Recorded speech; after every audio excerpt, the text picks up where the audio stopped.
Natural কনসেপশনের chance বাড়ানোর জন্য এক মাসে কতবার রিলেশন হলে ভালো হয়, এটা আপনারা অনেকে কোয়েশ্চেন করেছেন কি আমরা এমনি জাস্ট হাজব্যান্ড ওয়াইফ রিলেশন করে ট্রাই করব, নাকি ফার্টাইল পিরিয়ডেই শুধু ট্রাই করব। আবার অনেকে জানতে চেয়েছেন ওভুলেশন কিট দেখে যখন সেটা পজিটিভ হবে ঠিক সেই টাইমে রিলেশন করলে চান্স বাড়বে কিনা। তো আনসার হলো, ন্যাচারাল কনসেপশনের চান্স যদি বাড়াতে হয় সব থেকে ভালো উপায় হচ্ছে এভরি 3 to 4 ডেজ পর পর রিলেশন করা। তার কারণ হচ্ছে একবার ইন্টারকোর্স করার পর হাজব্যান্ডের সিমেন ওয়াইফের শরীরে 3 to 5 ডেজ পর্যন্ত অ্যাক্টিভ থাকতে পারে। On the other hand egg কিন্তু রিলিজ হওয়ার পর মাত্র 18 থেকে 24 ঘন্টার পরে মারা যায়, মানে ডিস্ট্রয় হয়ে যায়।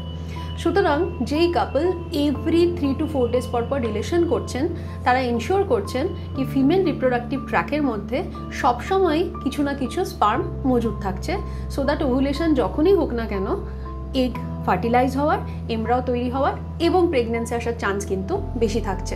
সুতরাং ওভুলেশন কিট দেখে নয়, এভরি 3 to 4 ডেজ পর পর ন্যাচারাল ট্রাই করে যাওয়া অর্থাৎ ইন্টারকোর্স করাই হচ্ছে বেস্ট উপায়।